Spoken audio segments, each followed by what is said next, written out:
많은 이들이 은퇴를 꿈꾸며 준비하지만 그 끝자락에서 예상치 못한 절망을 맞이하게 되는 경우가 많습니다.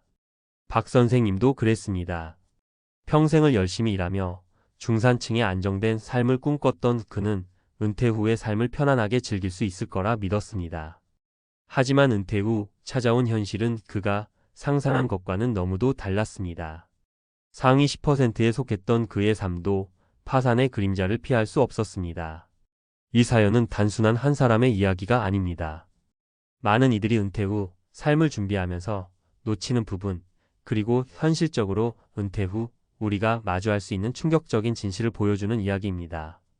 지금 이 순간, 은퇴 후의 삶을 준비하는 모든 이들에게 이 이야기가 주는 교훈은 무엇일까요? 은퇴 후 찾아온 절망, 상위 10%도 파산으로 내몰린 박 선생님 사연. 은퇴는 누구에게나 한 번은 꼭 찾아오는 현실입니다. 대부분의 사람들은 은퇴 후 여유로운 삶을 꿈꿉니다. 그런데 그 여유는 실제로 준비가 되어 있지 않으면 오히려 큰 절망으로 다가올 수 있습니다. 오늘 이야기할 박 선생님은 그랬습니다. 박 선생님은 은퇴를 준비하며 미래를 밝게 그려왔지만 은퇴 후 그의 삶은 예상과는 전혀 다른 방향으로 흘러갔습니다.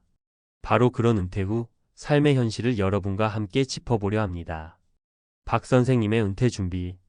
박 선생님은 60대 초반의 나이에 은퇴를 했습니다. 한때 대기업에서 중간 관리자 역할을 하던 그였기에 은퇴 후에도 큰 걱정 없이 여유로운 삶을 살겠지라고 생각했습니다. 월급이 꽤 괜찮았고 집도 있고 아이들도 모두 안정적인 삶을 살고 있어 은퇴 후의 삶을 준비하는 데는 큰 고민이 없었습니다.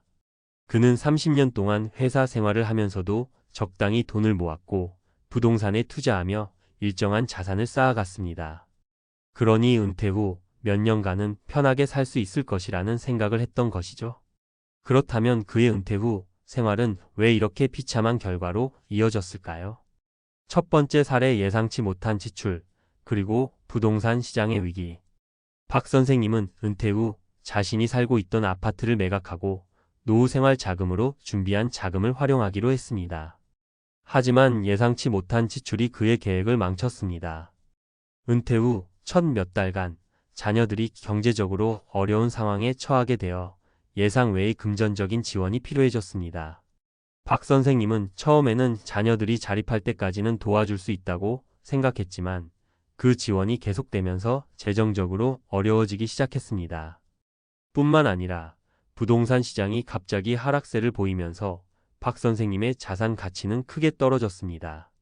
집을 팔고 얻을 수 있는 금액이 적어지자 그의 계획은 완전히 틀어졌습니다. 그가 준비한 은퇴 자금은 고작 몇 년을 버티는데 그쳤고 예상치 못한 부동산 하락과 급증한 지출로 인해 그는 경제적으로 점점 더 힘든 상황에 빠지게 되었죠. 두 번째 사례, 건강 문제와 예상치 못한 의료비 지출. 박 선생님은 은퇴 후 여유롭게 건강을 챙기며 여행도 다니고 취미 생활을 즐기려 했습니다. 하지만 건강 문제는 생각보다 빨리 찾아왔습니다. 은퇴한 지 몇 년이 지나자 박 선생님은 갑작스러운 심장 질환으로 입원하게 되었고 그로 인해 막대한 의료비가 발생했습니다. 물론 그는 건강보험에 가입하고 있었지만 보험으로 커버되지 않는 부분이 많아 결국 자산을 계속해서 소진하게 된 것입니다. 한때 건강이 괜찮았던 그였기에 자신은 걱정할 필요가 없다는 생각을 했지만 건강 문제는 예기치 못하게 나타날 수 있다는 점을 간과했던 것이죠. 의료비 지출은 그에게 큰 부담이 되었고 예산을 초과한 비용을 감당하기 위해 계속해서 자산을 팔아야만 했습니다. 세 번째 사례, 은퇴 후 일자리 부족과 재정적 압박. 박 선생님은 은퇴 후 여유롭게 시간을 보낼 수 있을 거라고 생각했습니다. 그러나 시간이 지나면서 그의 노후 자금이 빠르게 고갈되었고 다시 일자리를 구하려고 했지만 나이가 많고 경력이 너무 한정적인 그의 경우는 취업 시장에서 원하는 직업을 찾기 어려웠습니다. 그가 원하던 직장은 고급 관리직이었고 그 나이에 그 자리를 구하기란 사실상 불가능했습니다. 그리고 그는 자신이 너무 많은 자산을 은퇴 후의 생활비로 소비한 탓에 재정적으로 안정적인 삶을 이어가기 힘든 상황에 처하게 되었습니다. 그는 결국 근로소득이 없는 상황에서 수입을 얻기 위해 더 많은 시간을 투자하려 했지만 물리적인 한계와 건강 문제로 일을 계속하기 어려운 상황이 되었죠. 결론 은퇴 후의 삶, 준비가 중요하다. 박 선생님의 이야기는 단지 한 사람의 경우가 아닙니다. 많은 사람들이 은퇴 후를 준비하면서 비슷한 문제에 직면하고 있습니다. 우리가 예상하는 것보다 은퇴 후의 삶은 훨씬 더 복잡하고 불확실합니다. 그동안 열심히 일하며 쌓아놓은 자산이 어떻게 쓰일지, 또 어떤 예기치 못한 변수들이 등장할지 알 수 없습니다. 첫째, 은퇴 자금을 준비할 때는 예상치 못한 지출을 고려해야 합니다. 자녀들의 지원, 건강 문제, 그리고 갑작스러운 생활비 증가 등은 예기치 못한 부담을 줄 수 있습니다. 둘째, 건강은 은퇴 후 큰 영향을 미칠 수 있습니다. 건강 문제가 발생하면 경제적인 부담이 커질 수 있으므로 적절한 건강 관리는 은퇴 후 삶의 안정성을 위해 꼭 필요합니다. 셋째, 은퇴 후의 경제적 여유를 지속하기 위해서는 재정 관리와 함께 새로운 수입원을 찾는 것도 중요합니다. 일자리 찾기와 재정적 압박은 예기치 못한 상황에서 우리가 직면할 수 있는 현실이기 때문입니다. 박 선생님처럼 은퇴 후의 삶을 준비하면서 발생할 수 있는 다양한 문제들을 미리 고려하고 준비하는 것이 중요합니다. 우리의 은퇴 후 삶이 꿈꾸는 대로 이루어지기를 바란다면 현실적인 준비와 조치를 미리 취하는 것이 필요합니다. 준비되지 않은 은퇴는 결국 예기치 못한 절망을 불러올 수 있음을 명심해야 합니다.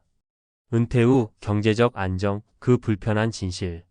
많은 사람들이 은퇴 후 삶을 꿈꾸며 준비하지만 현실은 우리가 상상한 것만큼 평탄하지 않다는 사실을 종종 간과합니다.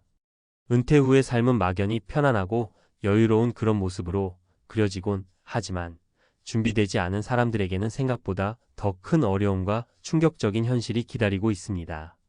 오늘은 은퇴 후 삶의 경제적 안정에 대한 불편한 진실을 짚어보려고 합니다. 은퇴 후 계획과 현실은 다를 수 있다. 박 선생님의 사례는 단순한 하나의 이야기가 아닙니다. 우리 주변에서 쉽게 찾아볼 수 있는 현실적인 문제들이 반영된 사례죠. 박 선생님은 30년을 직장 생활로 채운 후 은퇴를 했고 평생 모은 돈과 부동산을 통해 은퇴 후 안정적인 삶을 꿈꿨습니다. 하지만 현실은 그리 녹록지 않았습니다. 은퇴 후 몇 년 만에 자산은 고갈되고 예상치 못한 의료비와 자녀 지원 등으로 인해 어려운 상황에 처하게 된 것이죠. 많은 사람들이 은퇴를 준비하면서 그동안 열심히 일했으니 이제 쉬어도 된다는 생각을 합니다. 그래서 은퇴 후에는 여행도 가고 취미생활도 즐기며 편안한 삶을 살 거라고 기대하죠. 그런데 그 기대가 현실로 이어지지 않는 이유는 뭘까요? 첫째, 많은 사람들이 은퇴 후의 지출을 과소평가합니다. 은퇴하면 무조건 지출이 줄어들 거라고 생각하지만 의외로 지출은 그대로 혹은 오히려 늘어날 수 있습니다. 자녀의 경제적 지원이 필요해질 수 있고 예상치 못한 의료비가 발생할 수 있습니다. 또한 은퇴 후에는 급여가 없어지기 때문에 일상적인 생활비에 대한 부담이 늘어날 수밖에 없습니다. 둘째, 은퇴 후에도 우리는 많은 변수를 마주하게 됩니다. 건강 문제는 특히 큰 영향을 미칠 수 있습니다. 은퇴 후 건강이 악화되면 치료비가 크게 들고 그로 인한 삶의 질 저하도 심각할 수 있습니다. 박 선생님처럼 건강 문제로 갑자기 큰 지출이 발생하는 경우 은퇴 준비를 해도 뜻대로 풀리지 않을 수 있습니다. 셋째, 은퇴 후에 발생할 수 있는 예상치 못한 경제적 문제들은 그동안 우리가 쉽게 지나쳤던 부분에서 발생할 수 있습니다. 예를 들어 부동산 시장이 갑자기 침체되거나 금융 자산에서 손실이 발생하는 경우도 많습니다. 이런 경제적인 변화에 민감하게 반응하지 않으면 준비된 자산도 결국 고갈될 위험이 커지죠. 준비되지 않은 은퇴, 그 결과는? 그럼에도 불구하고 많은 사람들이 은퇴를 준비하는데 충분한 시간과 에너지를 투자하지 않습니다. 한 가지 예를 들어보겠습니다. 은퇴 후에도 계속 일하고 싶은 사람들이 있습니다. 그들이 은퇴 후에도 수입을 올리기 위한 방법을 찾는 이유는 단순히 여유를 갖고 싶어서가 아닙니다. 바로 금전적인 안정을 위해서죠. 많은 은퇴자가 은퇴 전에 자신은 충분히 준비했으니까 걱정하지 않는다고 생각하지만 시간이 지나면서 점차 현실을 깨닫게 됩니다. 몇 가지 사례를 보면 은퇴 후에는 돈을 벌기 위해 일을 하게 되지만 이제까지 일하던 곳에서의 경험을 가지고도 쉽게 자리를 찾기 어려운 경우가 많습니다. 나이가 많거나 경력이 한정적이어서 취업 시장에서 경쟁력이 떨어지기 때문이죠. 그렇다면 은퇴 후 돈을 벌 수 있는 방법은 무엇일까요? 첫 번째는 기존의 경력과 기술을 바탕으로 프리랜서로 활동하는 방법이 있습니다. 예를 들어 경영 컨설팅이나 교육, 번역 등의 일을 할 수 있죠. 두 번째는 자신의 취미나 관심사를 활용해 새로운 분야에 도전하는 것입니다. 예를 들어 자신이 좋아하는 수공 예품을 만들어 온라인에서 판매하거나 블로그나 유튜브 채널을 통해 콘텐츠를 만들어 수익을 올리는 방법도 있습니다. 하지만 이렇게 수입을 올리기 위한 방법도 너무 늦게 시작하면 쉽지 않습니다. 특히 체력이 떨어지기 시작하는 은퇴 후에는 노동 강도가 높은 일은 오래 할 수 없습니다. 결국 지속 가능한 방법을 찾기 위해서는 그때그때 상황을 보고 이미 준비된 재정적 기반이 중요합니다. 경제적 준비의 중요성. 은퇴 후 경제적 자립을 위해서는 무엇보다 중요한 것이 미리 계획을 세우는 것입니다. 박 선생님처럼 어느 정도 자산이 있으니 은퇴 후에 문제가 없을 것이라는 생각은 큰 함정이 될 수 있습니다.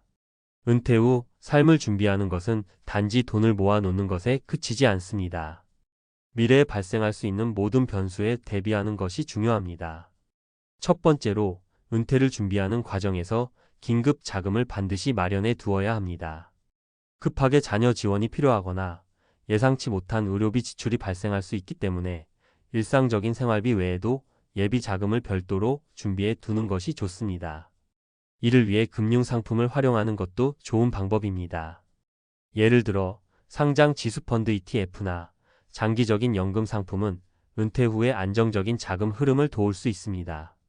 두 번째로 건강을 관리하는 것이 무엇보다 중요합니다. 건강은 나이가 들수록 중요해지기 때문에 건강 관리와 예방을 철저히 해야 합니다. 은퇴 후에는 취미 활동이나 운동을 통해 체력을 유지하고 정기적인 검진을 통해 조기 발견할 수 있도록 해야 합니다. 건강이 나빠지면 의료비 지출이 급증할 수 있기 때문에 이는 자산을 지키는 중요한 방법이기도 합니다. 세 번째로 은퇴 후 수입을 올리기 위한 계획을 세워두어야 합니다. 만약 지금 당장 은퇴를 준비하고 있다면 프리랜서 활동이나 자신의 특기를 살릴 수 있는 부업을 미리 시작해보는 것이 좋습니다. 나이가 들면서 취업 시장에서의 경쟁력을 잃을 수 있지만 다양한 방식으로 일을 할 수 있는 능력을 키워두면 은퇴 후에도 경제적 자유를 누릴 수 있습니다. 결론 은퇴 후 행복한 삶을 위해 지금부터 준비하자. 은퇴 후의 삶은 예기치 못한 많은 변화가 있을 수 있습니다. 부동산 시장의 하락, 자녀들의 경제적 의존, 갑작스런 건강 문제 등 다양한 변수들이 우리를 기다리고 있습니다. 그럴 때 이미 다 준비했으니까 괜찮겠지라는 안이한 생각은 큰 위험을 초래할 수 있습니다. 은퇴 후에 경제적으로 안정된 삶을 살아가고 싶다면 지금부터라도 철저히 준비해야 합니다. 미리 예상치 못한 상황들을 고려하고 자산을 효율적으로 관리하며 건강과 수입에 대한 계획을 세워놓는 것이 중요합니다. 준비가 되어 있지 않으면 예상치 못한 경제적 압박에 쉽게 무너질 수 있습니다. 결국 은퇴 후의 삶은 철저한 준비와 계획에 달려 있습니다. 여러분도 지금부터 자신의 은퇴 후 삶을 꼼꼼히 준비해 보세요.